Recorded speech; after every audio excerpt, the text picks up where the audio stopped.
Hey all the future assistant professors, welcome back to English by Pooja Singh. Today we are going to discuss Victor Shklovsky, the heart of the Russian Formalism. So he was born in 1893 and he died in 1984.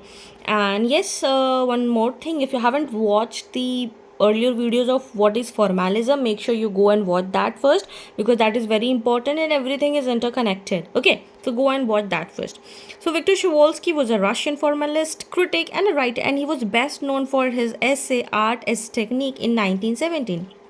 He believed that the purpose of art is to make what familiar seem strange, to refresh our perception of the world. What does he wants to say? He says that हम लोग जो normal day to day language में बात कर रहे होते हैं, we have to change that slightly to have a refresh perception of the world, not an easy language, not a normal ordinary language, but a fancy word to discriminate what or differentiate about what a common thing and what is an ordinary thing. Okay, so he called this process defamiliarization.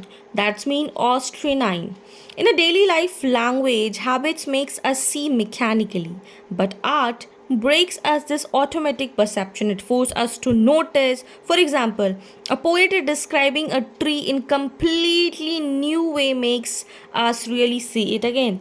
Just take an example of Wordsworth's poetry.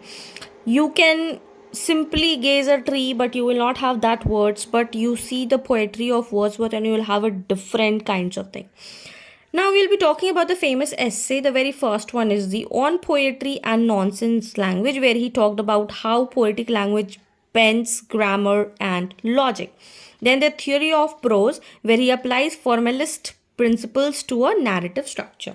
So if we talk about the key concepts, that means art is equals to device and content is always less than form. Form is always great. And the purpose of literature is to renew vision. So for Shklovsky, art is not about what you say, but about how you say it, and that is why he called the father of defamiliarization. And he has discussed this in the Theory as a Prose. It is a literary device in a poetic language so that you can make the ordinary language look different and fancy in literature. That imparts uniqueness. It renews the reader's lost capacity for the fresh. Now we will be looking for the examples. You can see the example in the Metamorphosis. French Kafka, the protagonist George Samsa wakes up transformed into a monstrous vermin, immediately defamiliarizing the mundane experience of waking up and starting a new day. You can read it, it's one of the interesting one.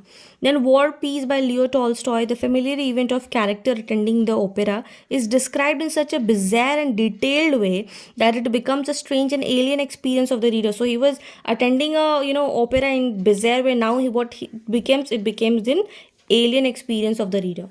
Now, The Watership Down by Richard Adams, the novel presents the world perspective of a rabbits making a common human things like roads, cars, trains seem too strange and threatening. So can you see the defamiliarizing things? Like this can be normal for human beings, but what rabbits are making roads and cars and trains, right?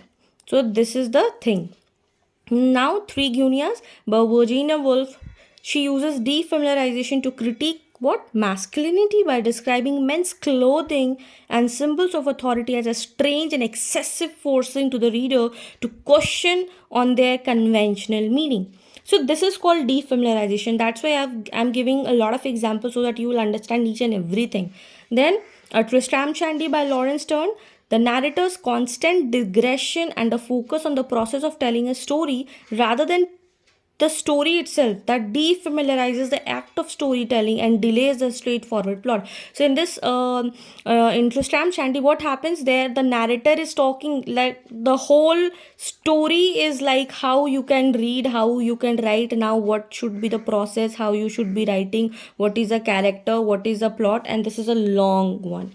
So a simple everyday scene, if you can talk about, the student is writing about a woman in a park, might defamiliarize the scene by describing a lawn owner as a wheeled box full of toxic flammable liquid, or the sun as a distant star. So I could have said sun, but I am talking sun as a distant star that sent harmful light and rays. So this is the examples of defamiliarization. This is it for today. If you found this video helpful, do not forget to like, share with your friends, those who are preparing for UGC NET, and subscribe for more literary theory contents and complete UGC NET material, because I'm going to complete UGC NET syllabus English completely. So till then, take care, keep learning, keep shining. Bye bye.